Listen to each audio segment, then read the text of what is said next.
ಅಮೃತಮಯ ಕಲಶ ಕಾವ್ಯಗಳ ಮೇಲೆ ರಾಜವರ್ಧನ್ ಪಾಂಡೆಯವರು ಬರೆದಿರುವ ಬಾಲಬೋಧಿನಿ ಟೀಕೆ ಸ್ವಾಧ್ಯಾಯ ನಡೆದಿದ್ದ ಇದು ಮೋಕ್ಷಾಧಿಕಾರದ ಎರಡನೇ ಮಂಗಲ ಕಲಶಿಕೆ.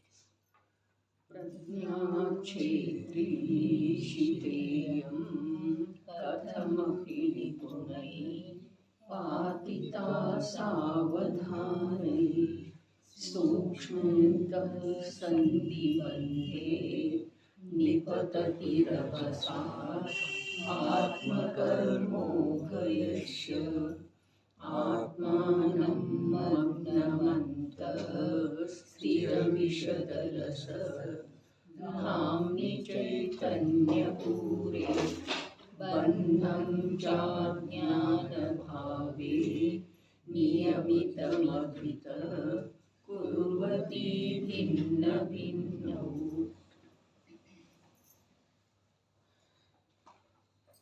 ಯಾವ ಪ್ರಕಾರ ಛೇದ ಮಾಡಿ ಎರಡು ಭಾಗ ಮಾಡುತ್ತದೆ ಅದನ್ನು ಹೇಳುತ್ತಾರೆ. ಆತ್ಮ ಕರ್ಮೋಪಯಶ್ಯ, ಆತ್ಮ ಚೇತನ ಮಾತ್ರ ದ್ರವ್ಯ, ಕರ್ಮ ಉದ್ಗರದ ಪಿಂಡ ಅಥವಾ ಮೋಹರಾಗ ದ್ವೇಷ ರೂಪದ ಅಶುದ್ಧ ಪರಿಣತಿ. ಹೀಗೆ ಇರುವ ಉಭಯ ಎಂದರೆ ಎರಡು ವಸ್ತುಗಳನ್ನು ಅಂತಃಸಂಧಿ. ಒಂದು ವೇಳೆ ಏಕಕ್ಷೇತ್ರಾವಗಾಹ ರೂಪವಿದೆ, ಬಂಧ ಪರ್ಯಾಯ ರೂಪವಿದೆ, ಅಶುದ್ಧತೆಯ ಎಂದರೆ ವಿಕಾರ ರೂಪವಾಗಿ ಪರಿಣಮಿಸಿದೆ. ಜೀವದ್ರವ್ಯ ಎಂಥದೇ ಪರ್ಯಾಯ ರೂಪದಿಂದ ಪರಿಣಮಿಸ್ತಾ ಇರುವೆಡೆದೊಳಗೂ ಕೂಡ ದ್ರವ್ಯದ ಸನಿಹಕ್ಕೆ ಹೋಗಿ ನೋಡಿದರೆ ಅಥವಾ ದ್ರವ್ಯಾರ್ಥಿಕ ನಯದ ವಿಷಯ ರೂಪವಾಗಿ ಅವಲೋಕನೆ ಮಾಡಿದರೆ ಅದು ಒಂದು ಚೇತನ ಮಾತ್ರನೇ ಇದೆ, ಶುದ್ಧ ಇದೆ. ಇನ್ನು ಅದಕ್ಕೆ ಪರ್ಯಾಯದೊಳಗೆ ಏನಾದದ್ದು ಇದೆ ಅಂತಂದ್ರೆ ಅಶುದ್ಧ ರೂಪದ ಪರಿಣಮನ ನಡೆದದ್ದು ಇದೆ. ಅಶುದ್ಧ ರೂಪದ ಪರಿಣಮನ ಅರ್ಥಾತ್ ವಾಸ್ತವದಲ್ಲಿ ಅದು ಅಶುದ್ಧ ಆಗಿಲ್ಲ. ಅದರೊಳಗೆ ಯಾವುದೇ ಪ್ರಕಾರದ ಅಶುದ್ಧತೆ ಬಂದಿಲ್ಲ.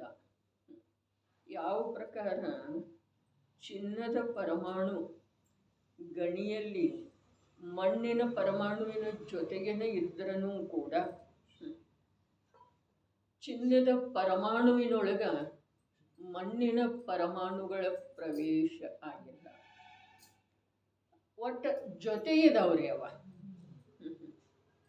ಅದರ ನಿಮಿತ್ತದಿಂದ ಇದನ್ನು ಅಶುದ್ಧ ಅಂತ ಇದ್ದಾರೆ. ಮಣ್ಣಿನ ಸಂಯೋಗದ ನಿಮಿತ್ತದಿಂದ ಅಥವಾ ಬಂಧದ ಅವಸ್ಥೆಯ ನಿಮಿತ್ತದಿಂದ ನೋಡಿದರೆ ಇದನ್ನು ಅಶುದ್ಧ ಚಿನ್ನ ಅಂಥೇಳಿ ಹೇಳ್ತಾರೆ. ಆದರೆ ಚಿನ್ನದ ಸ್ವಭಾವದ ಹತ್ತಿರ ಹೋಗಿ ನೋಡಿದರೆ ಅದರೊಳಗ ಆ ಮಣ್ಣಿನ ಸಂಯೋಗದಿಂದ ಯಾವ ಅಶುದ್ಧತೆಯೂ ಬಂದೇ ಇಲ್ಲ. ಅದೇ ಪ್ರಕಾರ ಹಾಲು ನೀರ, ಅದೇ ಪ್ರಕಾರ ಏಕಕ್ಷೇತ್ರಾವಗಾಹ ಅದೇ ಜೀವ ದೇಹಗಳನ್ನು ಜೀವ ಕರ್ಮಗಳನ್ನು ಏಕಕ್ಷೇತ್ರಾವಗಾಹ ರೂಪ ಅಂದರೆ ಅದರ ನಿಜವಾಗಿ ಏಕಕ್ಷೇತ್ರಾವಗಾಹತನ ಅಶುದ್ಧ ಪರಿಣಾಮ ಮತ್ತು ಜ್ಞಾನದ ಪರಿಣತಿಯೊಳಗೆ ಇದೆ. ಏಕಕ್ಷೇತ್ರ ಅಷ್ಟು ನಿಕಟ ಏಕಕ್ಷೇತ್ರದೊಳಗ ಯಾವುದೂ ಇಲ್ಲ. ಯಾಕೆ ಅಂತಂದ್ರೆ ಈ ಪರಿಣತಿ ಇದೆಯಲ್ಲ, ಜೀವದ ಪರಿಣತಿ ಮೋಹರಾಗ ದ್ವೇಷ ರೂಪದ ಅಶುದ್ಧ ಪರಿಣತಿ ಏನಿದೆ, ಆ ಪರಿಣತಿ ಜೀವದಿಂದ ಅಭಿನ್ನ ಇದೆ. ಸ್ವಭಾವತಃ ನೋಡಿದರೆ ಜೀವದ ಸ್ವಭಾವ ಬೇರೆ, ಆ ರಾಗದ್ವೇಷ ಮೋಹ ರೂಪದ ಪರಿಣಾಮಗಳ ಸ್ವಭಾವ ಬೇರೆ. ಹೀಗೆ ಇರುವೆಳೆದೊಳಗೂ ಕೂಡ ಆ ಜೀವದಿಂದ ಈ ರಾಗಾದಿ ಪರಿಣಾಮಗಳದ್ದ ಅಭಿನ್ನತೆ ಇದೆ. ಕ್ಷೇತ್ರ ಸಾಪೇಕ್ಷ, ಸ್ವಭಾವ ಸಾಪೇಕ್ಷ ಭಿನ್ನತೆ ಇರುವೆಳೆದೊಳಗೆ ಕೂಡ ಕ್ಷೇತ್ರ ಸಾಪೇಕ್ಷ ಅಭಿನ್ನತೆ ಇದೆ ಅಂಥೇಳಿ ಏಕ ಕ್ಷೇತ್ರಾವಗಾಹ ರೂಪ ಒಂದು ವೇಳೆ ಇದ್ರೂ ಕೂಡ ಬಂಧ ಪರ್ಯಾಯ ರೂಪ ಅಶುದ್ಧ ಪರಿಣತಿ ರೂಪದ ಯಾವುದೇ ಇದೆಯಲ್ಲ ಆ ಕರ್ಮ, ಆ ಕರ್ಮ ಮತ್ತು ಶುದ್ಧ ಚೈತನ್ಯ ಮಾತ್ರ ಯಾವುದಿದೆ ಆ ಜೀವ, ಇವು ಎರಡರ ಮಧ್ಯದೊಳಗ ಪ್ರಜ್ಞೆ ಎಂಬ ಚೇಣದ ಮೂಲಕ ಸಂಧಿ ಏನಿದೆ ಆ ಸಂಧಿಯನ್ನ ಬಿಡಿಸುವುದಿದೆ. ಏಕ ಕ್ಷೇತ್ರಾವಗಾಹದೊಳಗಿರುವ ಮಾತು ಒಂದು, ಬಂಧ ಪರ್ಯಾಯ ರೂಪ ಇರುವ ಮಾತು ಒಂದು, ಅಶುದ್ಧ ಪರಿಣತಿಯಿಂದ ಪರಿಣಮಿಸ್ತಾ ಇರುವ ಮಾತು ಒಂದು. ಆ ಮೂರರಲ್ಲಿ ವ್ಯತ್ಯಾಸ ಇದೆ ಏನಿಲ್ಲ. ಏಕ ಕ್ಷೇತ್ರಾವಗಾಹ ರೂಪ ಇದಾವೆ ಅಂಥೇಳಿ ಹೇಳಿದ್ದ ಅದ ಜ್ಞಾನಿಗಳಿಗೆ ಸುಲಭ ತಿಳಿತಾರೆ. ಬಂಧ ಪರ್ಯಾಯ ರೂಪ ಇದೆ ಅಂಥೇಳಿ ಹೇಳಿದ್ದ ಜಿಜ್ಞಾಸು ಜೀವಕ್ಕೆ ಪರೀಕ್ಷೆಯ ಮೂಲಕ ತಿಳಿತಾರೆ. ಮೂರನೇದ ಅಶುದ್ಧ ಪರಿಣತಿ ಅಂದ್ರಲ್ಲ, ಅದು ಸುಲಭವಾಗಿ ತಿಳಿದು ಬರುವಂಥ ಮಾತೇನ ಅಲ್ಲ. ಅಶುದ್ಧ ಇದೆ, ಅದರ ಜೀವದ್ದೇ ಪರಿಣತಿ ಇದೆ. ಏನು ಪರ್ಯಾಯದ್ದಿದೆ ರೀ? ಜೀವದ್ದೇ ಇದೆ ರೀ. ದ್ರವ್ಯದ ಪರಿಣಮನ ವಿಶೇಷದ ಹೆಸರೇ ಪರಿಣಾಮ ಇದೆ ರೀ. ಇನ್ನೊಂದ್ಸಲ, ದ್ರವ್ಯದ ಪರಿಣಮನ ವಿಶೇಷದ ಹೆಸರೇ ಪರಿಣಾಮ ಇದೆ ರೀ. ಪರಿಣಾಮಗಳ ಅಭೇದ ಪ್ರವಾಹದ ಹೆಸರೇ ಪರಿಣತಿ ಇದೆ. ದ್ರವ್ಯ ಪರಿಣತಿಯಿಂದಾಗಲಿ ಪರಿಣಾಮದಿಂದಾಗಲಿ ಭಿನ್ನ ಇಲ್ಲ. ಜೀವ ಅಥವಾ ದ್ರವ್ಯ, ಜೀವದ್ರವ್ಯದ ಪ್ರಯೋಜನ ಇದೆ ಅಲ್ಲ, ಅನ್ಯ ದ್ರವ್ಯತೆ ನಮಗೆ ವಿಶೇಷವಾಗಿ ತಿಳ್ಕೊಳ್ಬೇಕಾದಂಥದ್ದು ಇಲ್ಲ. ಜೀವನ್ರಿ ಅಥವಾ ದ್ರವ್ಯನ್ರಿ ಪರಿಣತಿ ಅಥವಾ ಪರಿಣಾಮದ ಜೊತೆಗೆ ಭಿನ್ನತೆ ಇಲ್ಲ. ಒಂದು ಮಾತು. ಎರಡನೇ ಮಾತು ಹೀಗಿದೆ, ಭಿನ್ನತೆ ಸ್ವಭಾವದಿಂದ ಇದೆ, ಅದ ಜ್ಞಾನದ ಮೂಲಕನೇ ತಿಳಿದು ಬರ್ತಿದೆ. ಸ್ವಭಾವದಿಂದ ಭಿನ್ನತೆ ಇದೆ, ಪರಿಣಾಮ ಅಥವಾ ಪರಿಣತಿ ಮತ್ತು ದ್ರವ್ಯ. ಸ್ವಭಾವದಿಂದ ಹೇಗಿದೆ? ಇದು ಸಮಯದ ಇದೆ, ಸ್ವತಂತ್ರ ಇದೆ, ಅದ ತ್ರಿಕಾಲ ಇದೆ, ಏಕರೂಪ ಇದೆ. ದ್ರವ್ಯ ಹೇಗಿದೆ? ತ್ರಿಕಾಲ ಇದೆ, ಏಕರೂಪ ಇದೆ. ಈ ಪರಿಣಾಮ ಹೇಗಿದೆ? ಸಮಯದ ಇದೆ. ಪರಿಣತಿ ಹೇಗಿದೆ? ಪರಿಣಾಮದ ಪ್ರವಾಹ ಇದೆ. ಇದರಲ್ಲಿ ಭೇದ ಇರುವೆಳೆದೊಳಗೂ ಕೂಡ ಅಭೇದ ಇದೆ, ವಸ್ತು ಸಾಪೇಕ್ಷ ಭೇದ ಇಲ್ಲ. ಪರಿಣಾಮದಿಂದ ಪರಿಣತಿಯಿಂದ ದ್ರವ್ಯ ಮೂರು ಕಾಲದಲ್ಲೂ ಬೇರೆ ಇರೋ ಸಾಧ್ಯ ಇಲ್ಲ. ಆದರೆ ಅಶುದ್ಧ ಪರಿಣಾಮದಿಂದಂತೂ ಶುದ್ಧ ದ್ರವ್ಯದ ಸ್ವಭಾವ ಬೇರೆನೇ ಇದೆ, ಶುದ್ಧ ಪರಿಣಾಮದಿಂದ ಕೂಡ ಶುದ್ಧ ದ್ರವ್ಯದ ಸ್ವಭಾವ ಬೇರೆ ಇದೆ. ಇನ್ನು ಆ ಪರಿಣಾಮ ಪರಿಣತಿ ಎರಡು ಒಂದು ವಿಭಾಗದೊಳಗದವು. ಈ ಒಂದು ವಿಭಾಗದೊಳಗೆ ದ್ರವ್ಯ ಇದೆ. ಈ ದ್ರವ್ಯ ಈ ಪರಿಣಾಮ ಅಥವಾ ಪರಿಣತಿಯಿಂದ ಮೂರು ಕಾಲದಲ್ಲೂ ಅಭಿನ್ನ ಇದ್ರೂ ಕೂಡ ಅದರ ಸ್ವಭಾವದೊಳಗೆ ಯಾವುದು ಭೇದ ಇದೆಯೋ ಅದನ್ನ ಅಲ್ಲೇ ಇರುವಂತಹ ಒಂದು ಜ್ಞಾನವನ್ನು ಹೊರತುಪಡಿಸಿ ಬೇರೆ ಯಾವುದರಿಂದಲೂ ಗುರುತಿಸುವುದು ಸಾಧ್ಯ ಇಲ್ಲ. ಒಂದು ಮಾತು. ಇನ್ನು ಎರಡನೇ ಮಾತು ಹೀಗಿದೆ, ಇದು ಪ್ರಯೋಜನಭೂತ ಮಾತು. ಏನ ಜ್ಞಾನ ಆ ಪರಿಣಾಮ ಅಥವಾ ಪರಿಣತಿಯಿಂದ ದ್ರವ್ಯವನ್ನ ಭಿನ್ನಾಗಿ ಗುರುತಿಸಿದರನು ಕೂಡ ಆ ಪರಿಣಾಮ ಅಥವಾ ಪರಿಣತಿಯ ಅನುಭವ ಆ ದ್ರವ್ಯದ ಸರ್ವ ಭಾಗದೊಳಗೆ ಸರ್ವಥಾ ಆಗೋದನರೆ ಆಗೋದನ. ಮೊನ್ನೆ ಹೇಳಿದ್ದಲ್ಲ, ಮಿಥ್ಯಾ ದೃಷ್ಟಿಗೆ ಅಶುದ್ಧ ಪರಿಣತಿ ಇದೆ, ಸಮ್ಯಕ್ ದೃಷ್ಟಿಗೆ ಕೆಲ ಕಾಲದವರೆಗೆ ಅಶುದ್ಧ ಪರಿಣಾಮಗಳಿರ್ತವೆ ಹೇಳಿದ್ದಿತ್ತಲ್ಲ.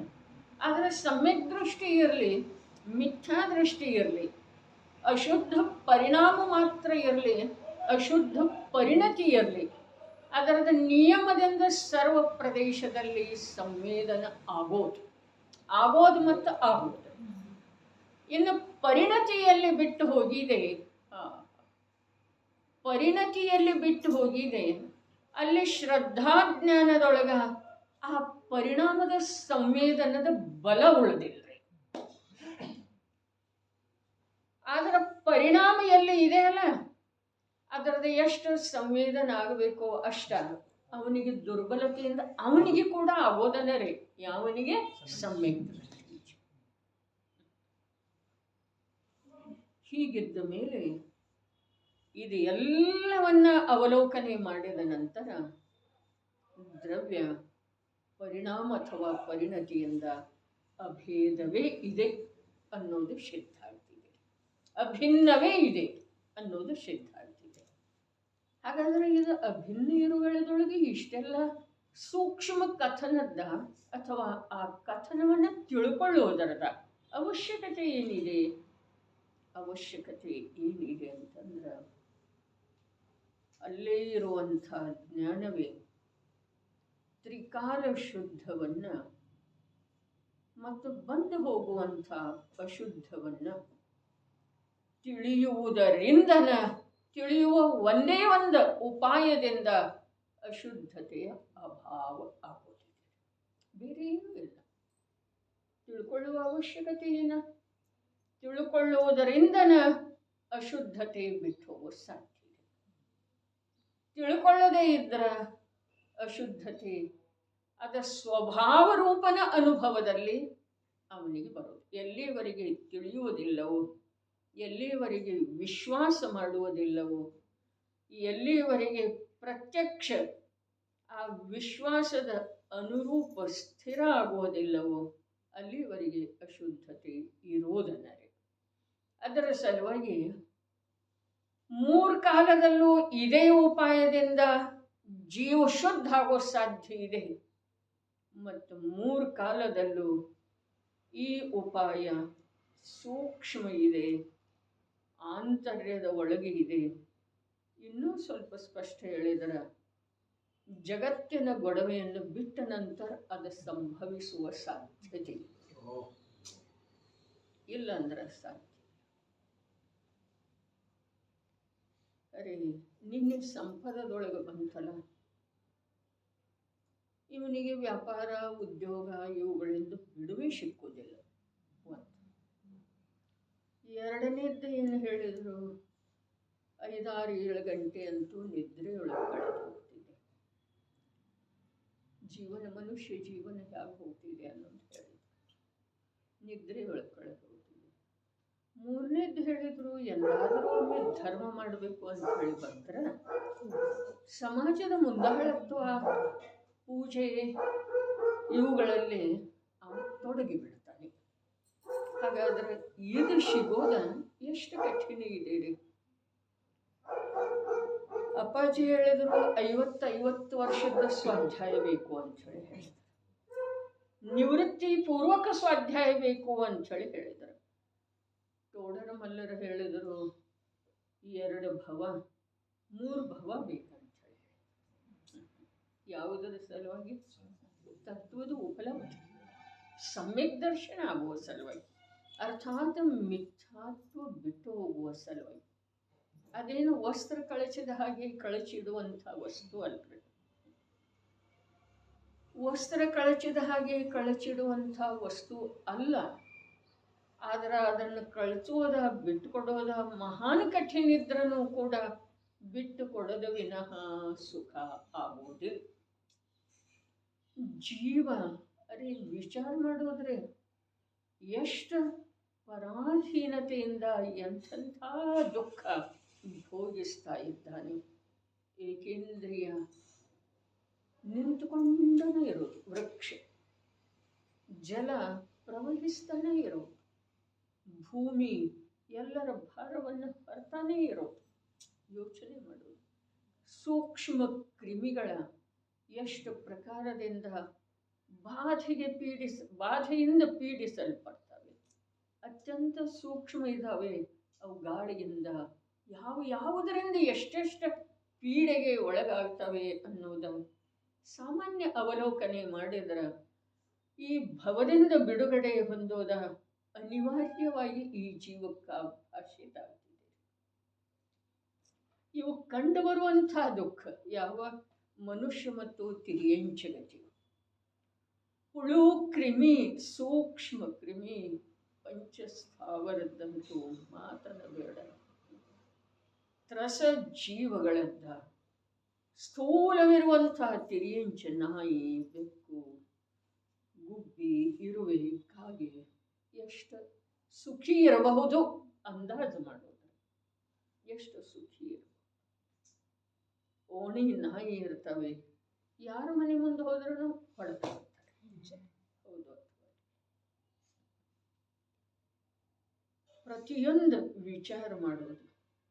ಜಂಡಿಗೆದಂಥವ, ಇರುವೆ ಅಂಥವ, ಸೊಳ್ಳೆ ಅಂಥವ ದಿನ ನಮಗೆ ಪೀಡಿಸ್ತೇವನ, ನಾವು ಅದರ ಕುರಿತು ದ್ವೇಷ ಮಾಡ್ತೇವೆ. ನಿರಂತರ ತಿರಸ್ಕಾರಕ್ಕೆ, ದ್ವೇಷಕ್ಕೆ ಒಳಗಾಗುವಂಥ ಪರ್ಯಾಯ. ಅವು ನಮಗೆಲ್ಲಿ ಪೀಡಿಸ್ತಾ ಇದ್ದಾವೆ? ಅವು ಬಸ್ ತಮ್ಮ ಜೀವನೋಪಾಯ ಮಾಡ್ತವೆ. ಹೊಟ್ಟೆಪಾಡಿಗಾಗಿ ಓಡಾಡ್ತಾ ಇದ್ದಾವೆ, ಪ್ರಯತ್ನ ಮಾಡ್ತಾ ಇದ್ದಾವೆ. ಅಪರಾಧ ಇದೆ ಅಂದ್ರೆ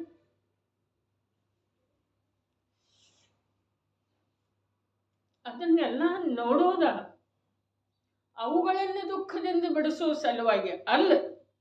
ಆದ್ರೆ ನಾನು ಪುನಃ ಅಂಥ ದುಃಖಕ್ಕ ಅನಂತ ಕಾಲದವರೆಗೆ ಸಿಕ್ಕಾಕೊಳ್ಬಾರ್ದು ಅನ್ನೋ ಉದ್ದೇಶದಿಂದ ಜ್ಞಾನದೊಳಗ ಭೇದ ಮಾಡೋದಿದೆ. ಭೇದ ಮಾಡೋದು ಜ್ಞಾನದೊಳಗೆ, ಅರ್ಥಾತ್ ಜ್ಞಾನದಿಂದ ಶುದ್ಧ ಚೇತನ ಮಾತ್ರ ದ್ರವ್ಯ ಮತ್ತು ಮೋಹರಾಗ ದ್ವೇಷ ರೂಪದ ಅಶುದ್ಧ ಪರಿಣತಿ ಎಲ್ಲಿದ್ದಾರೋ ಯಾರು ನೋಡ್ರಿ ಜ್ಞಾನದಿಂದ ಮಾಡುವುದಿದೆ ಭೇದ. ಶುದ್ಧ ದ್ರವ್ಯ ತಾನಂತೂ ಮೂರು ಕಾಲದಲ್ಲೂ ಇದ್ದೇನೆ, ಮತ್ತು ಅಶುದ್ಧ ಪರಿಣತಿ ವ್ಯಕ್ತ ಇದೆ. ಹಾಗಾದ್ರೆ ಇನ್ನೊಂದು ಯಾವುದಾದ್ರೂ ಪದಾರ್ಥದ ವಸ್ತುವಿಂದ ವ್ಯಕ್ತಿದ ಎಲ್ಲ ಅವಶ್ಯಕತೆ ಇದೆ ನಮ್ಮ ಸುಖದ ಸಲುವಾಗಿ.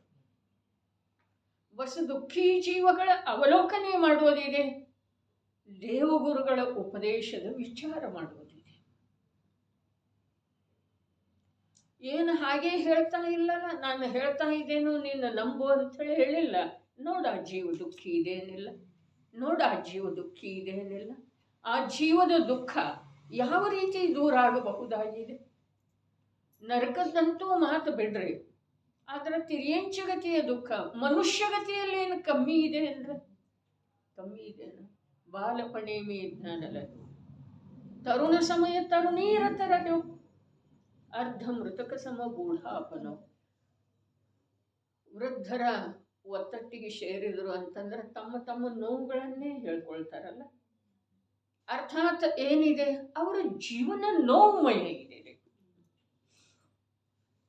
ತರುಣರ ಏಕತ್ರಿತ ಸೇರಿದ್ರು ಅಂತಂದ್ರೆ ಭೋಗದ ಮಾತುಗಳನ್ನಾಡ್ತಾರೆ.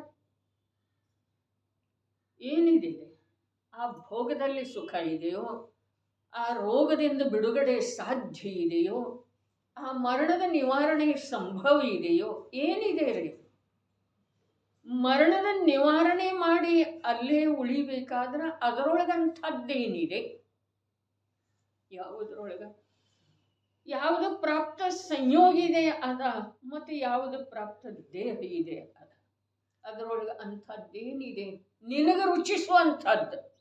ಭ್ರಾಂತಿಯಿಂದ ಅಲ್ಲಿ ಉಳಿಬೇಕಂತೀಯೇ ವಿನಃ ಅಲ್ಲಿ ರುಚಿಸುವಂಥದ್ದೇನೂ ಇಲ್ಲ. ಹೆಜ್ಜೆ ಹೆಜ್ಜೆಗೆ ನೋವು, ಬಾಧೆ, ತಿರಸ್ಕಾರ, ಪರಾಧೀನತೆ. ಪರಾಧೀನತೆ ಒಳಗೆ ಎಷ್ಟು ಬಾಧೆಯನ್ನುಂಟು ಮಾಡ್ತಿದೆಯೋ ಅಥವಾ ಇಲ್ಲ?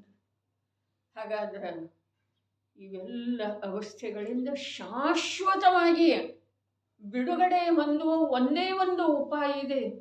ಯಾವುದ ತ್ರಿಕಾಲದಲ್ಲೂ ಅವೆಲ್ಲವುಗಳಿಂದ ಅಸ್ಪೃಷ್ಟ ಸ್ವಭಾವ ಇದೆಯೋ ಅದರ ವಿಶ್ವಾಸ ಮಾಡೋದ, ಅದರ ಶ್ರದ್ಧೆ ಮಾಡೋದ, ಅದನ್ನು ತಿಳ್ಕೊಳ್ಳೋದ, ಅದರಲ್ಲೇ ಒಂದಾಗುವಂಥ ಉದ್ಯಮ ಮಾಡೋದು.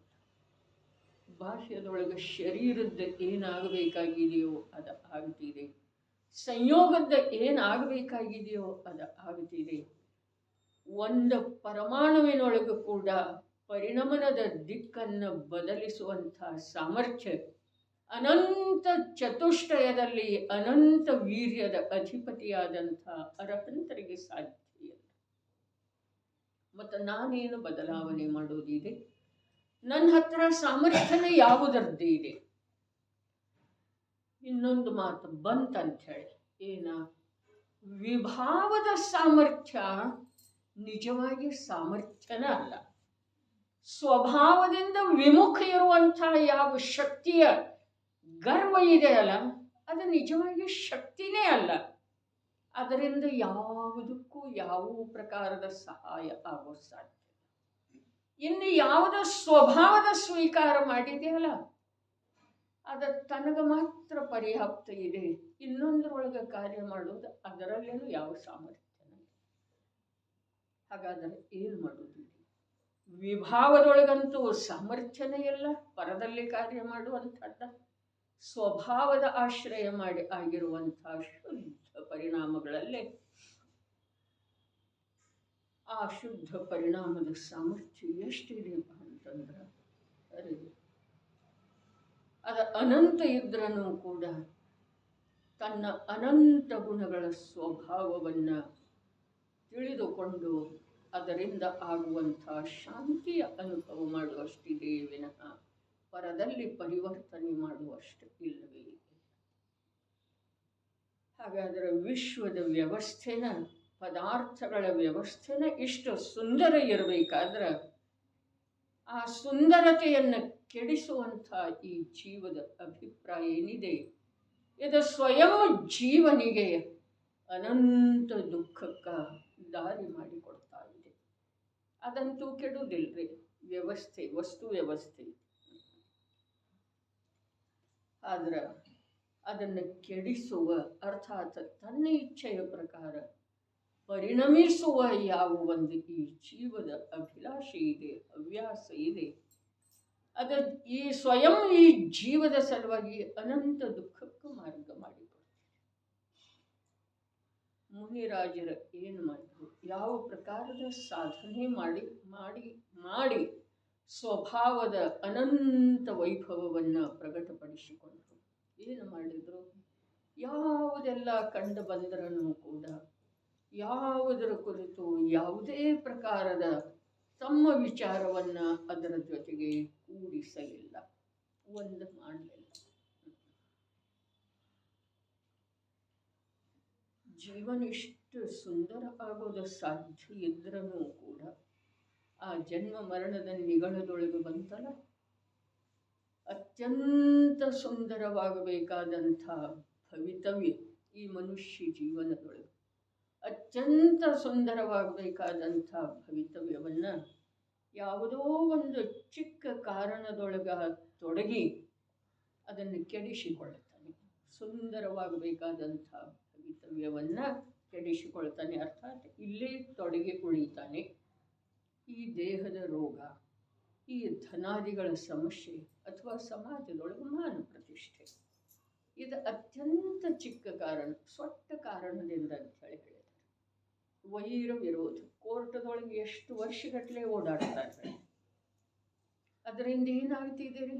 ಜೀವನ ಹೋಗ್ತಿದೆ ಅಷ್ಟೇ. ಪರಿಣಾಮದೊಳಗೆ ನಿರಂತರ ನಿರಂತರ ಸಂಕ್ಲೇಶ ಅಥವಾ ನಿರಂತರ ಅಶುದ್ಧಿ ಇರ್ತಿದೆ, ಇಷ್ಟೇ ರೀ. ಹೊರಗಡೆ ಏನು ಆಗುದಿಲ್ಲ. ಅದೇ ಪ್ರಕಾರ ಪ್ರತಿಯೊಂದು ವಿಚಾರ ಮಾಡ್ರಿ ನಮ್ಮ ಜೀವನದೊಳಗೆ. ಅಲ್ಲಿ ಅವರಂತೂ ಒಂದು ಸ್ವಟ್ಟ ಕಾರಣದಿಂದ ಸುಂದರವಾಗಬೇಕಾದಂಥ ಭವಿತವ್ಯವನ್ನು ತಾನೇ ಹಾಳು ಮಾಡ್ಕೊಳ್ತಾನೆ ಅಂಥೇಳಿ ಹೇಳಿದರು. ನಮಗಂತೂ ಒಂದು ಕಾರಣ ಇಲ್ಲರಿ, ಹೆಚ್ಚಿಗೆ ಅನೇಕ ಕಾರಣ ಅದಾವ್ರಿ. ಯಾವುದರ ಸಲುವಾಗಿ?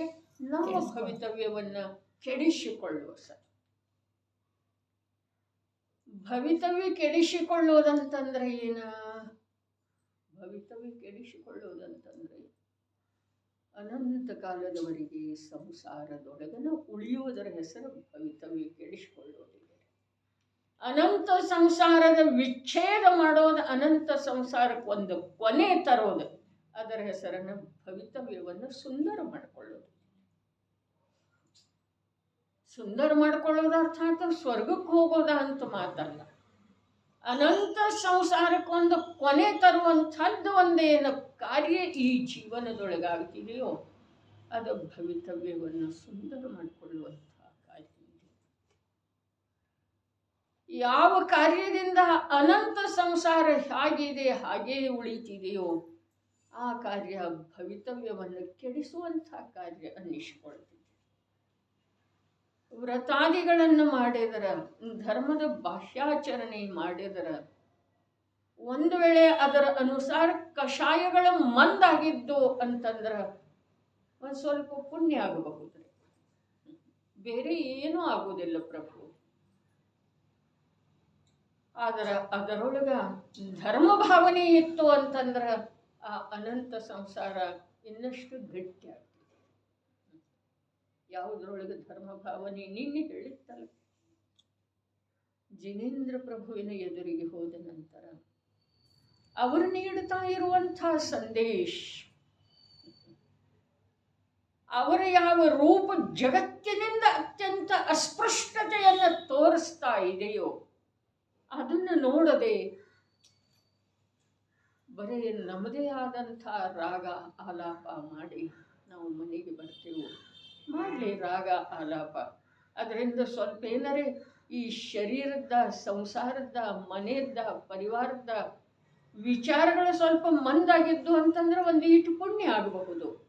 ಆದರೆ ನಾನೇನೋ ಮಹಾ ಕಾರ್ಯ ಮಾಡಿ ಬಂದೆ ಅಂಥೇಳಿ ಅನ್ನಿಸ್ತಿದೆ ಅಲ್ಲ, ಆ ಅನ್ನಿಸಿಕೆಯೊಳಗೆ ಅನಂತ ಸಂಸಾರ ಇದೆ. ಅದರ ಹೆಸರ ಅಗ್ರಹೀತ ಮಿಥ್ಯಾ. ಅದಕ್ಕೆ ಧರ್ಮ ಬಹಳ ಸೂಕ್ಷ್ಮ ಇದೆ. ಹಾಗಾದರೆ ಇಷ್ಟು ಸೂಕ್ಷ್ಮ ಇದ್ದದ್ದು ತಿಳ್ಕೊಂಡು ನಮಗೇನು ಮಾಡೋದು?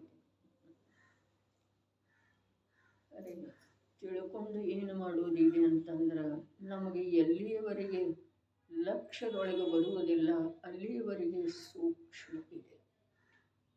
ಯಾವಾಗ ಅದನ್ನು ನಾವು ಲಕ್ಷ್ಯದಲ್ಲಿ ತಂದುಕೊಳ್ಳುತ್ತೇವೆಯೋ ಆಗ ಅದು ಸುಲಭ ಮತ್ತು ಸ್ವಾಧೀನ ಇದೆ.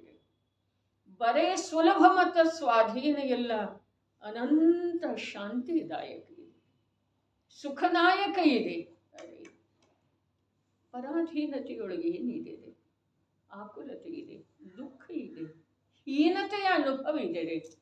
ಭಕ್ತಾಗಿ ಉಳಿಯೋದ್ರೊಳಗೆ ಹೀನತೆಯ ಅನುಭವ ನಮ್ಗೆ ಅನ್ನಿಸಲೇ ಇಲ್ಲ.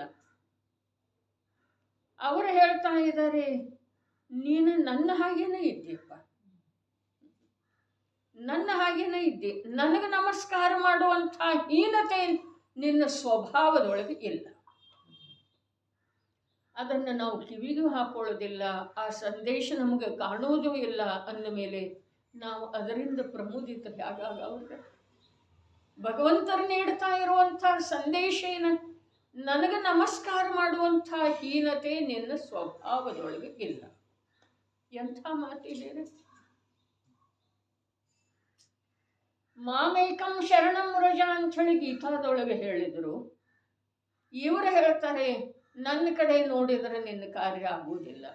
ನನ್ನ ಕಡೆ ನೋಡುವಂಥದ್ದು ನ್ಯೂನತೆ ನಿನ್ನ ಸ್ವಭಾವದೊಳಗಿಲ್ಲ. ನೀನು ನಿನ್ನಲ್ಲೇ ಪರಿಪೂರ್ಣ ಸತ್ತು ಇರುವೆ, ಪರಿಪೂರ್ಣ ಸಾಮರ್ಥ್ಯಶಾಲಿ ವಸ್ತು ಇರುವೆ. ಒಳಗೆ ನೋಡಿದಿ ಅಂತಂದ್ರೆ ನಿನಗೆ ನನ್ನಂಥದೇ ರೂಪ ಕಾಣಿಸ್ತಾ ಇದೆ. ನೀನು ನನ್ನ ಕಡೆಗೆ ಎಷ್ಟು ಸಮಯ ನೋಡ್ತೀಯೋ ಅಷ್ಟು ಸಮಯ ಒಳಗಡೆ ನೋಡುವಂಥ ಅವಕಾಶ ನೀನು ಕಳ್ಕೊಳ್ತೀಯ.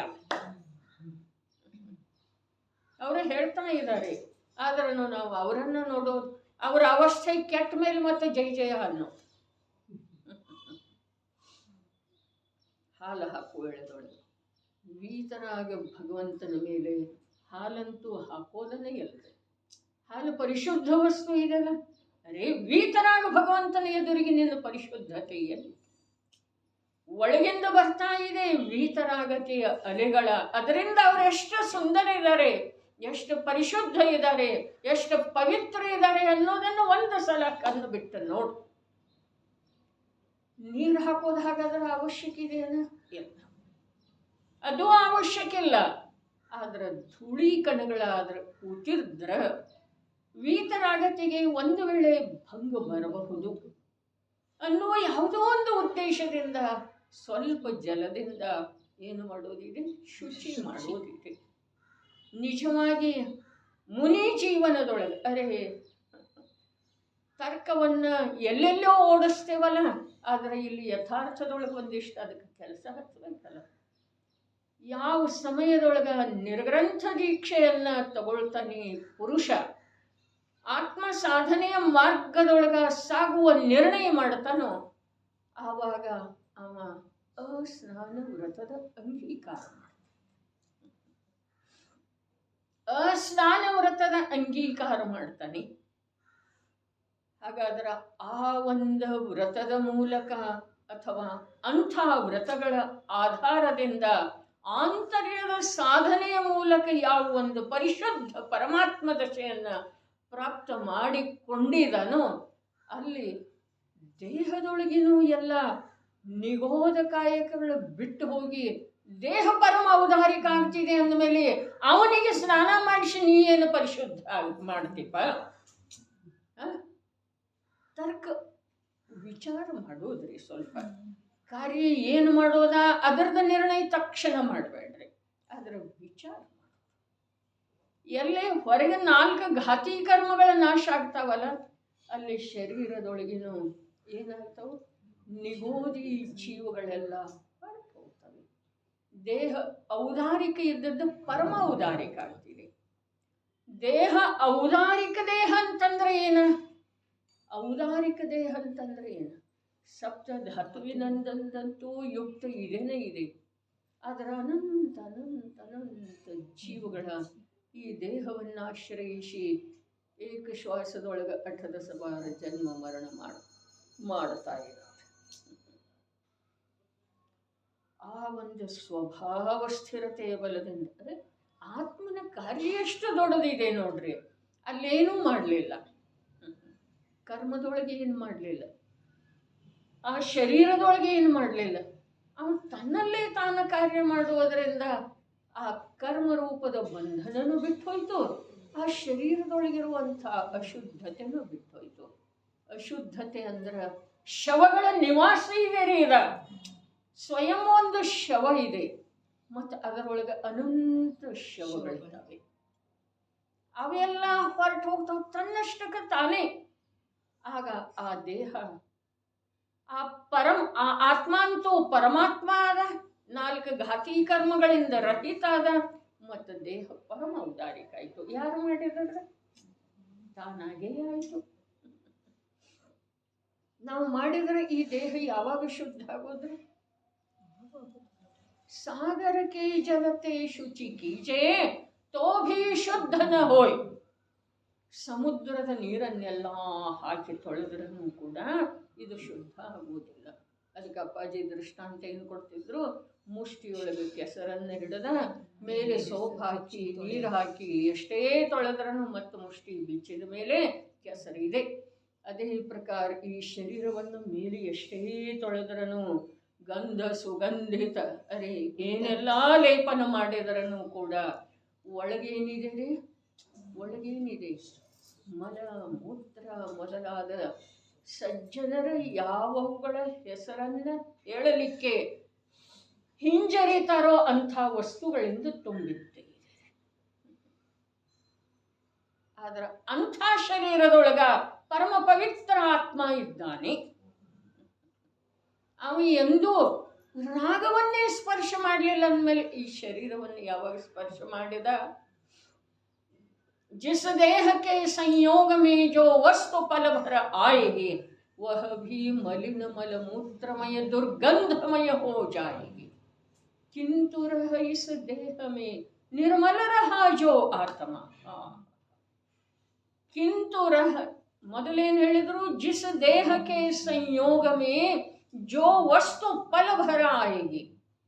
ಸ್ನಾನ ಮಾಡಿ ಬಂದದ್ದು ಇದೆ. ಈ ಶರೀರವನ್ನು ಸ್ಪರ್ಶ ನೀರಿನಿಂದ ಏನು ನಾವು ಸ್ವಚ್ಛ ಮಾಡ್ಲಿಕ್ಕೆ ಹೋಗ್ತೇವೆ, ಶರೀರ ಸ್ವಚ್ಛ ಆಗೋದಿಲ್ಲ, ನೀರು ಮಲಿನ ಆಗ್ತಿದೆ ರೀ. ಹೌದೇನಿಲ್ರಿ? ಆಗ್ತಿದೆ ಅಥವಾ ಇಲ್ಲಪ್ಪ? ಆಗ್ತಿದೆ. ನೀರು ಮಲಿನ ಆಗ್ತಿದೆ ಈ ಶರೀರವನ್ನು ಸ್ಪರ್ಶ ಮಾಡಿ.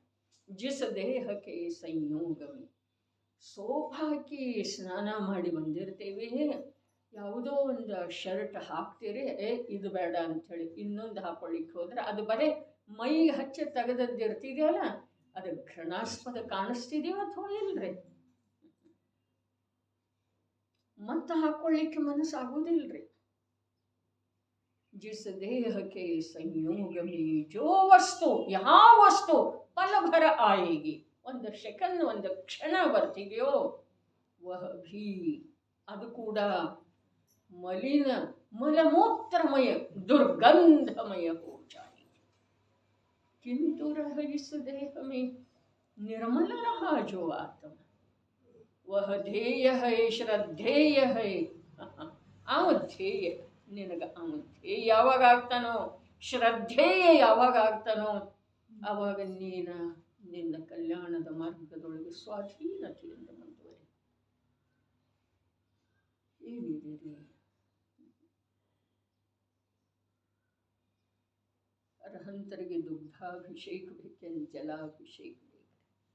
ಚರ್ಚೆಯ ವಿಷಯ ಅಲ್ಲ, ಜ್ಞಾನದ ವಿಷಯ. ತಿಳ್ಕೊಳ್ಳೋದಿದೆ.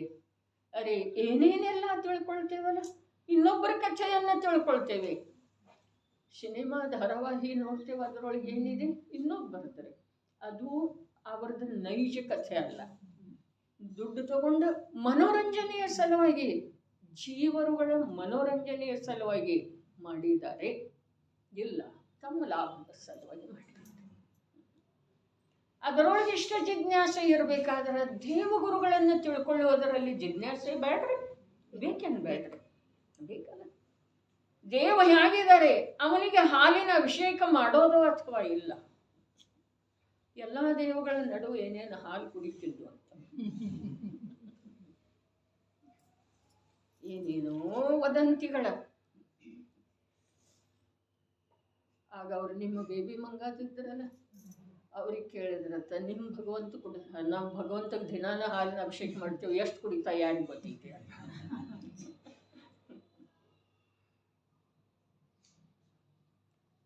ನೋಡ್ರಿ, ವಾಸ್ತವದಲ್ಲಿ ಯಾವ ಜೀವನಿಗೆ ಈ ಅಲ್ಪದಾದಂಥ ಜೀವನದೊಳಗ ತನ್ನ ಶಾಶ್ವತ ಸುಖವನ್ನು ಸಾಧಿಸುವುದಿದೆಯೋ, ಆ ಜೀವ ಮೊದಲು ವಿಚಾರ ಮಾಡಬೇಕಾದಂಥ ವಿಷಯನ ಮೂರದವ್ರಿಗೆ: ದೇವಶಾಸ್ತ್ರ, ಗುರು. ದೇವಶಾಸ್ತ್ರ, ಗುರು, ಈ ಮೂರರ ವಿಚಾರಪೂರ್ವಕ ನಿರ್ಣಯ ಎಲ್ಲಿ ಆಗ್ತಿದೆಯೋ, ಆ ಜೀವ ತನ್ನನ್ನು ತಾನು ಪಡ್ಕೊಳ್ಳುವುದರಲ್ಲಿ, ತನ್ನ ಸುಖದ ಮಾರ್ಗದ ಮೇಲೆ ತಾನು ಸಾಗುವುದರಲ್ಲಿ ಯಾವ ಬಾಧೆನೂ ಬರ್ತದೆ. ತತ್ವದ ನಿರ್ಣಯ ಅಂದರೆ ದೇವಶಾಸ್ತ್ರ, ಗುರುವಿನ ನಿರ್ಣಯ ಅಂದರೆ ಎಲ್ಲ ಒಂದೇ ಇದೆ. ಸಪ್ತತತ್ವದ ನಿರ್ಣಯ ಅಂದರೆ ದೇವಶಾಸ್ತ್ರ, ಗುರುವಿನ ಎಲ್ಲ ಒಂದೇ. ಮತ್ತು ಅದರಲ್ಲೇನೆ ಯಾರ ಜ್ಞಾನ ಕೆಲಸ ಮಾಡಲಿಲ್ಲ, ಅವರ ಜ್ಞಾನ ಎಲ್ಲಿ ಕೆಲಸ ಮಾಡ್ತಾ ಇದೆಯೋ ಅದು ವಸ್ತುನ ಅಲ್ರಿ, ಅದು ಅವಸ್ತು ಇದೆ ರೀ. ಶರೀರದ ಬಗ್ಗೆ ವಿಚಾರ ಮಾಡೋದ, ಶರೀರ ವಸ್ತುನ ಅಲ್ಲ, ವಸ್ತು ಇದೆ ಏನ್ರಿ? ಅದ ಶರೀರ ಒಂದು ವಸ್ತು ಇದೆಯೋ ಅಥವಾ ಇಲ್ರಿ? ಅವಸ್ಥಾ ಇದೆ ರೀ, ಅದು ವಸ್ತು ಅಲ್ಲ ಪ್ರಭು, ಅವಸ್ಥಾ ಇದೆ. ಅವಸ್ಥೆಯ ವಿಚಾರ ಏನು ಮಾಡೋದಿದೆ ಸುಧಾತಾಯಿ? ಅವಸ್ಥಾ ಒಂದು ಸಮಯತೆ ಇದೆ. ಅರೆ ಇಷ್ಟು ವರ್ಷದಿಂದ ಇದೆಯಲ್ಲ, ಇಷ್ಟು ವರ್ಷದಿಂದ ಇರೋದು ನೀನು ನೋಡ್ತಾ ಇರೋದಾ ಭ್ರಾಂತಿ ಇದೆ. ಇಷ್ಟು ವರ್ಷದಿಂದ ಇದ್ರೂ ಅದರ ಸಮಯದ ಪರಿಣಾಮನ ಸ್ವತಂತ್ರ ಇದೆ, ಬೇರೆ ಇದೆ. ಅದ ಸಮಯಕ್ಕೆ ತನ್ನ ಕಾರ್ಯದೊಳಗ ತಾನು ಲವಲೀನ ಎದ್ದುಕೊಂಡ ತನಗೆ ಆಗಬೇಕು ಹಾಗೆ ಪರಿಣಾಮ ಮಾಡುತ್ತಾನೆ. ಅರೆ ಯಾವುದೆಲ್ಲ ಕಾಣಿಸ್ತಾ ಇದೆಯಲ್ಲ ಅದನ್ನ ಅವಸ್ತು ಅಂದ್ರಲ್ಲ, ಧನ ಇರಲಿ, ಚಿನ್ನ ಇರಲಿ, ಪುತ್ರಾಧಿಕಾರ ಇರಲಿ, ಶರೀರ ಇರಲಿ, ಮನೆ ಇರಲಿ, ಮಹಲ್ ಇರಲಿ, ಎಲ್ಲವೂ ಪುದ್ಗಲದ ಅವಸ್ಥಾ ಮಾತ್ರ ಇದೆ. ಅದರಿಂದ ನಿನಗೇನಾಗೋದಿದೆ? ಚೈತನ್ಯ ಚಕ್ರವರ್ತಿಗೆ, ಭಗವಾನಾತ್ಮನಿಗೇನಾಗೋದಿದೆ? ಉದ್ಗಲದ ಅವಸ್ಥೆಯಲ್ಲಿ ಯಾವುದೋ ಪ್ರಕಾರದ ಬದಲಾವಣೆ ತರುವ ವಿಚಾರದಿಂದ, ಬದಲಾವಣೆ ಅಂತೂ ತರೋ ಸಾಧ್ಯ ಇಲ್ಲ, ಅದು ಸಹನ ಮಾಡುವುದಿಲ್ಲ ನಮ್ಮ ಹಸ್ತಕ್ಷೇಪವನ್ನ, ತರೋದು ಸಾಧ್ಯನೇ ಇಲ್ಲ. ಮತ್ತು ವೈದ್ಯರ ಡಾಕ್ಟರ ಎಲ್ಲ ಇದನ್ನೆಲ್ಲ ಸರಿ ಮಾಡ್ತಾ ಇದ್ದಾರೆ? ಮಾಡ್ತಾ ಇಲ್ಲ, ಸರ್ವಥಾ ಇಲ್ಲ. ಬಿಸಲಾಗ್ಲಿಕ್ಕೆ ಅಂತ ಡೋಳೆ ಅರೆ ಅದರೊಳಗೆ ಯೋಗ್ಯತೆ ಇಲ್ದಿದ್ರ ಅವ ಮಹಾಪುರುಷ ಏನು ಮಾಡುತ್ತಿದ್ದ? ಸ್ವಯಂ ಅದರೊಳಗೆ ಯೋಗ್ಯತೆ ಇಲ್ಲದೆ ಹೋದ, ಅದಕ್ಕೆ ಅವರು ಮೇಲ್ಕೈ ತೋರಿಸ್ತಾರ್ರಿ, ಆಗುದಿಲ್ಲ ಅವಾಗ. ಅಂದ್ರ ವಸ್ತು ಸ್ವರೂಪದೊಳಗ ನಾನು ಬದಲಾವಣೆ ಮಾಡುವುದರಿಂದ ಆಗೋದಿಲ್ಲ, ಆ ವಸ್ತು ಸ್ವರೂಪವನ್ನ ನಂಬಂತ ವಿಚಾರ ಮಾಡುವುದು. ನಮ್ಮ ಮಿಥ್ಯಾಮನ್ನನೇ ಎಷ್ಟು ಪುಷ್ಟ ಆಗ್ತಾ ಇದೆ ಪ್ರತಿ ಸಮಯಕ್ಕೆ.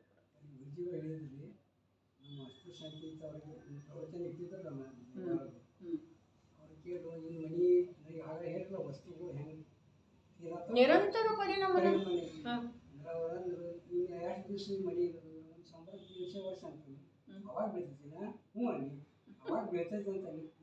ಈಗ ಬೀಳಕತ್ತೈತ, ಬೀಳ್ತಾನೆ ಇದೆ, ಒಮ್ಮೆಲೆ ಬೀಳುವುದಿಲ್ಲ. ಮನೆ ಬೀಳ್ತಾ ಇದೆ, ದೇಹ ಮರಣದ ಕಡೆಗೆ ಹೋಗ್ತಾ ಇದೆ, ಅರ್ಥಾತ್ ಸಾಯ್ತಾ ಇದ್ದಾನೆ, ಜೀವ ಸಾಯ್ತಾ ಇದ್ದಾನೆ, ಒಮ್ಮೆಲೆ ಸಾಯುವುದಿಲ್ಲರಿ, ಸಾಯ್ತಾ ಇದ್ದಾನೆ. ಅರ್ಥಾತ್ ಈ ಸಂಯೋಗಕ್ಕೆ ಯಾವುದ ಆಯುವಿನ ಆಧಾರ ಇದೆಯೋ ಆ ಆಯು ಸಮಯಕ್ಕೆ ಕಮ್ಮಿ ಆಗ್ತಾ ಇದೆ, ಕ್ಷೀಣಿಸ್ತಾ ಇದೆ.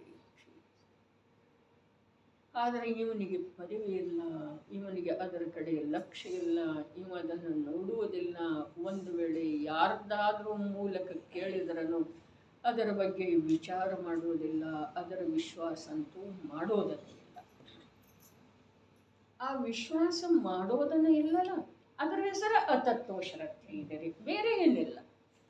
ವಿಶ್ವಾಸ ಮಾಡೋದನ್ನ ಇಲ್ಲಲ್ಲ, ಅದರ ಹೆಸರನ್ನ ಮಿಥ್ಯಾಶ್ರದ್ಧೆ, ಅತತ್ವ ಶ್ರದ್ಧೆ. ಶ್ರದ್ಧೆ.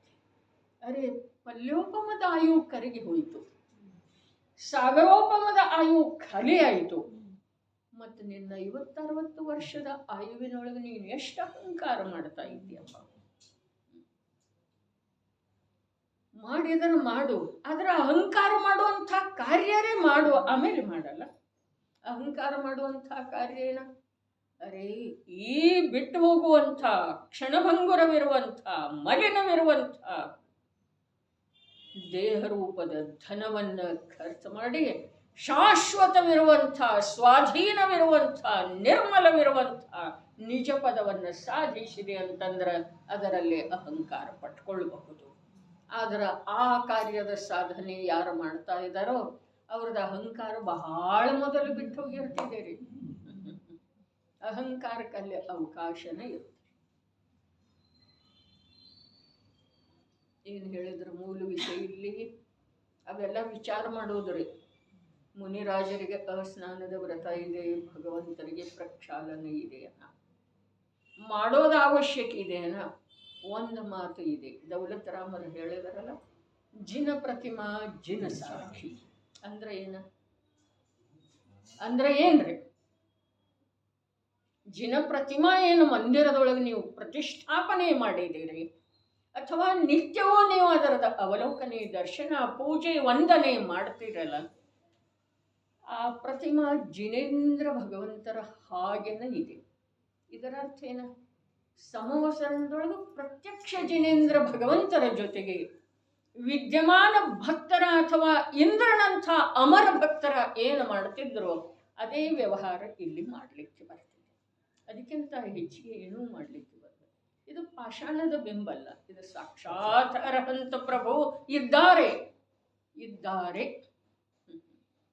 ಇದ್ದಾರೆ. ಬಹುವಚನದ ಭಾವ ಬಹುಮಾನದಿಂದ ಬರ್ತಿದೆ. ಬಹುವಚನದ ಭಾವ ಒಳಗೆ ಬಹುಮಾನ ಇತ್ತು ಅಂತಂದ್ರೆ ಬಹುವಚನದ ಭಾವ ತಿಳ್ಕೊಳ್ರಿ.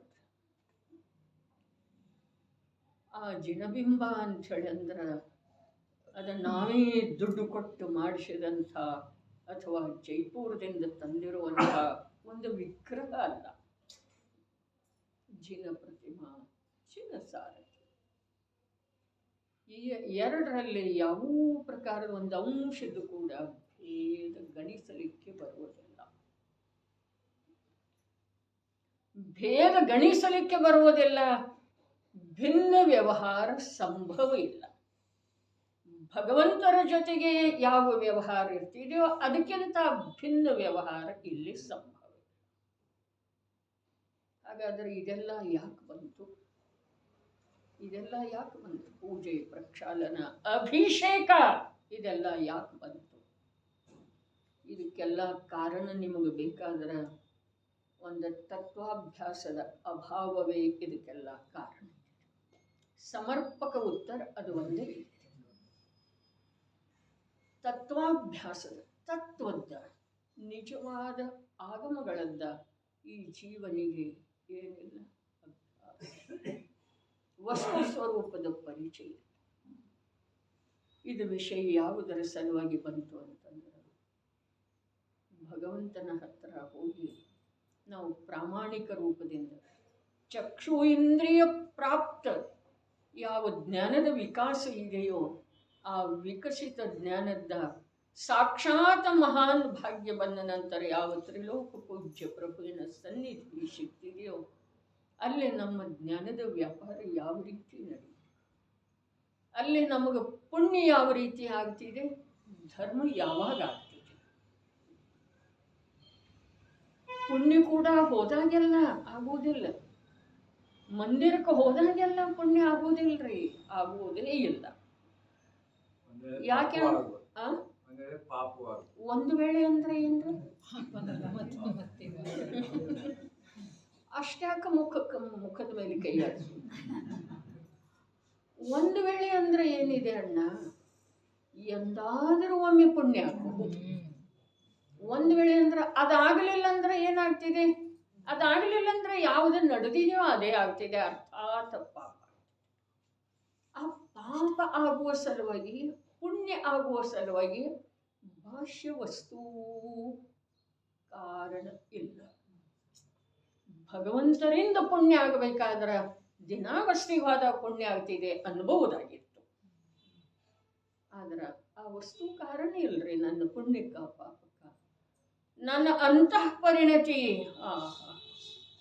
ನನ್ನ ಇಂದ್ರಿಯ ಜ್ಞಾನದೊಳಗಿರುವಂಥ ಅಯೋಗ್ಯ ಧಾರಣ, ಅದರಿಂದ ಪಾಪ ಆಗ್ತಿದೆ. ಬಲೆ ಮಸ್ತಕ ಮನುಷ್ಯರಬಹುದು, ಕೈ ಜೋಡಿಸಿರಬಹುದು, ವಿನಯದಿಂದ ಬಾಗುತ್ತಾ ಇರಬಹುದು, ಪಂಚ ನಮಸ್ಕಾರ ಮಂತ್ರ ಹೇಳ್ತಾ ಇರಬಹುದು. ಅತಿ ಪುಣ್ಯ ಉದಯ ಮಮ ಆಯಾ ಪ್ರಭು ಜಿನವರ ಕಾ ದರ್ಶನ ಪಾಯ. ಏನಿದೆ? ಎಲ್ಲಿ ಬಂತು? ಎಲ್ಲಿ ಬಂತು? ಜಿನವರ ದರ್ಶನ ನಮಗ ತಮಗ ಆಯ್ತನ. ಪಾಯ ಅಂದ್ರೆ ಪಡೆದೇವೇನು ನಾವು? ಜಿನೇಂದ್ರ ಪ್ರಭುವಿನ ದರ್ಶನ ಪಡೆದೇವೇನ? ದೇಹದೊಳಗ ನಾನೆನ್ನುವ ಅಭೇದ ಬುದ್ಧಿ ವರ್ತಿಸ್ತಾ ಇರುವೊಳೆದೊಳಗೆ ಕಣ್ಣಿನ ಮೂಲಕ ಆ ಬಾಹ್ಯ ಆಕಾರದ ಅವಲೋಕನೆ ಮಾಡುವುದರ ಹೆಸರ ಜಿನ ದರ್ಶನ ಅಲ್ಲ. ದೇಹದೊಳಗೆ ಅಭೇದ ಬುದ್ಧಿ ನಿರಂತರ ವರ್ತಿಸ್ತಾ ಇದೆ ನಮಗ. ಭಲೆ ನಾವು ಶಾಬ್ದಿಕವಾಗಿ ನಿಸ್ಸಹಿ ಅಂದೇವ್ರಿ, ಆ ಶಬ್ದದಿಂದ ಏನಾಗುವುದಿಲ್ಲ. ಅದು ಅಂದಿತಲ್ಲ, ಯಾವ್ದ ಪೋಪಟ್ ಗಿಳಿ ಏನಂತೂ ಬೆಕ್ಕ ಬಂದ್ರ ಹಾರಿ ಹೋಗ್ತೇನೆ ಅಂದಿತ್ರಿ, ಅದ ಹಾರ್ಲೇ ಇಲ್ಲ. ನಿಸ್ಸಹಿ ನಿಸ್ಸಹಿ ಅಂದೇವ್ರಿ, ನಾವು ಬಿಡ್ಲೇ ಇಲ್ಲ.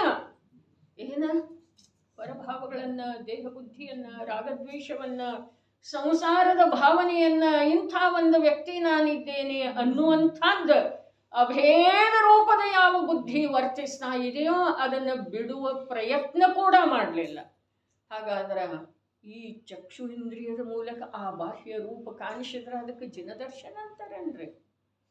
ಅನ್ಬಹುದೇನ? ಯೋಚನೆ ಮಾಡೋದ.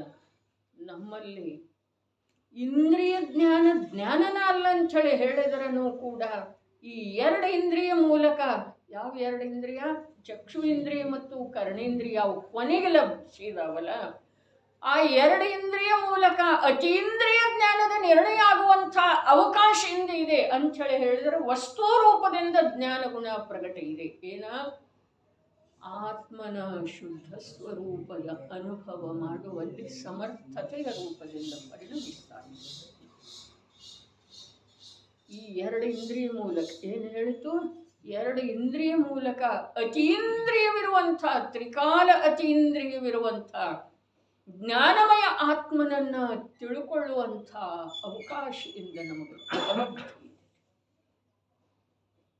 ಯಾರಿಗೆ ಭಗವಂತನ ದರ್ಶನದ ಯೋಗ ಇದೆಯಲ್ಲ ದಿನನಿತ್ಯವೂ, ಅವರಿಗೆ ದಿನನಿತ್ಯವೂ ಆ ಪ್ರಕಾರದ ಯೋಗ ಇದೆ.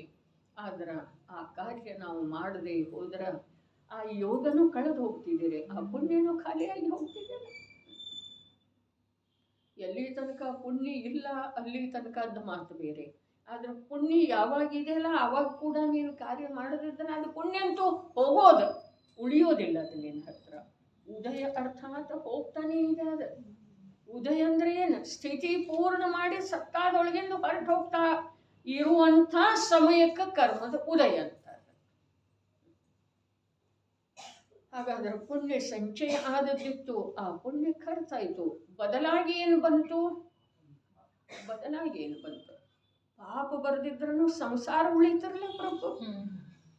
ಪಾಪ ನಾವು ಯಾವುದಕ್ಕಂತೇವು? ಈಗ ಗೌರಣ್ಣವ್ರು ಹೇಳಿದ್ರಲ್ಲ, ಒಂದು ವೇಳೆ ಪಾಪ ಆಗಬಹುದು. ಪಾಪ ನಾವು ಯಾವುದಕ್ಕಂತೇವು? ಯಾವುದು ದುರ್ಗತಿಗೆ ಕಾರಣ ಇದೆ ಅದಕ್ಕೆ ಪಾಪ ಅಂತೇವ್ರಿ. ಆದ್ರೆ ದುರ್ಗತಿಗೆ ಕಾರಣ ಇದ್ದದ್ದು ಪಾಪ ಇದ್ರ, ಸ್ವರ್ಗಾದಿ 4 ಗತಿಗೆ ಕಾರಣ ಇದ್ದದ್ದು ಕರ್ಮ ಇದೆ. ಒಟ್ಟು ಕರ್ಮನ ಆಗ್ತಿದೆ. ಸ್ವರ್ಗಕ್ಕೆ ಹೋಗುವುದರೊಳಗಂತೂ ನಿಜವಾಗಿಯೇ ಯಾವ ಸ್ವಾರಸ್ಯ ಇಲ್ಲ, ಭೋಗದ ಭಾವ ನಿರಂತರ ವೃದ್ಧಿ ಆಗ್ತಿದೆ ರೀ ಅಲ್ಲಿ. ಈ ಇಂದ ನಮಗೆ ಯಾವ ಮನುಷ್ಯ ಭವದೊಳಗ ಜ್ಞಾನದಲ್ಲೇ ಕಾರ್ಯ ಆಗುವ, ಭೋಗದ ಅಸಾರತೆಯನ್ನ ತಿಳಿಯುವ, ನಂಬುವ, ಬಿಟ್ಟು ಕೊಡುವ ಎಲ್ಲ ಅವಕಾಶ ಇದೆಯಲ್ಲ, ಅಲ್ಲಿ ಅದಾವುದು ಅವಕಾಶ ಇಲ್ಲ. ಅದಕ್ಕೆ ಸ್ವರ್ಗದ ಇಚ್ಛೆ ಮಾಡೋದು ಅರ್ಥಾತ್ ನೋಡ್ರಿ, ನಾವು ಭಲೆ ಸ್ವರ್ಗದೊಳಗೆ ಹೋದ್ರ ಅಕೃತ್ರಿಮ ಜನಮಂದಿರಕ್ಕೆ ಹೋಗ್ಬೋದು, ಶ್ರೀಮಂಧರ ಸ್ವಾಮಿಯ ಸಮೋಸರಣಕ್ಕೆ ಹೋಗ್ಬೋದು. ಇದೆಲ್ಲ ತರ್ಕ ಮಾಡಿ ನಾವು ಸ್ವರ್ಗಕ್ಕೆ ಹೋಗೋದು ಒಳ್ಳೇದ ಅಂಥೇಳಿ ನಂಬಿದ್ರೂ, ಎಂದಾದರೂ ಒಮ್ಮೆ ಅಕೃತ್ರಿಮ ಜನಮಂದಿರಕ್ಕೆ ಹೋಗಿದ್ರೂ ಕೂಡ, ಅಲ್ಲಿ ಹೋದ ಮೇಲೆ ಹೋದರನೂ ಕೂಡ ಅಲ್ಲಿ ಯಾವ ಲಾಭ ನಮಗೆ ಆಗುತ್ತೆ. ತತ್ವದ ಬಗ್ಗೆ ತತ್ವ ನಿರ್ಣಯ ಬೇಕು, ಏನು ವಿಶೇಷ ಅದೇ ಆಗಬೇಕಾಗಿದೆ ರೀ. ಆಗ ಸ್ವರ್ಗರೇ ಹೋಗಲಿ, ಮನುಷ್ಯರೇ ಆಗಲಿ, ತಿರಿಯಂಚರೇ ಆಗಲಿ, ಬೇಕಾದರೆ ನರಕಕ್ಕರೇ ಹೋಗಲಿ, ಏನಿಲ್ಲ. ಈಗ ಅನಂತ ಬಾರಿ ಹೋದದ್ದಿದೆ, ಇನ್ನೊಮ್ಮೆ ಹೋದರೆ ಏನು ತಪ್ಪಾಗ್ತಿದೆ? ನರಕಕ್ಕಂತ ತಿಳ್ಕೊಂಡು ಶ್ರೇಣಿಗೆ ಹೋದೇನಿಲ್ರಿ. ಅರೇ ಮಾಡಿದ್ದು ಭೋಗಿಸ್ಲಿಕ್ಕೆ ಬೇಕಲ್ಲ, ಮಾಡಿದ್ದೇವಂತಂದ್ರೆ ಹೋಗುದಿಲ್ಲ ಅಂದ್ರೆ ನಡೆಯುವುದಿಲ್ರಿ. ಹೋಗುವುದಿಲ್ಲ ಅಂದ್ರೆ ನಡೆಯುವುದಿಲ್ಲ. ಮತ್ತು ಈ ಪುಣ್ಯದ ಫಲವನ್ನು ಭೋಗಿಸುವ ಭಾವ ಏನಿದೆಯಲ್ಲ, ಅದು ನಿಯಮದಿಂದ ನರಕಕ್ಕೆ ತಗೊಂಡು ಹೋಗೋದನ್ನೇ ಇದೆ ರೀ. ಅದರೊಳಗೆ ಯಾವ ಪ್ರಕಾರದ ಸಂಶಯ ಇಲ್ಲ. ಅದರ ಸಲುವಾಗಿ ವಿರಕ್ತಿಯ ಭಾವ ಅವಶ್ಯಕ ಇದೆ. ವಿರಕ್ತಿಯ ಸಲುವಾಗಿ ತತ್ವಜ್ಞಾನ ಅತ್ಯಂತ ಅತ್ಯಂತ ಅತ್ಯಂತ ಪ್ರಮುಖ ಸ್ಥಾನದಲ್ಲಿ ಇದೆ.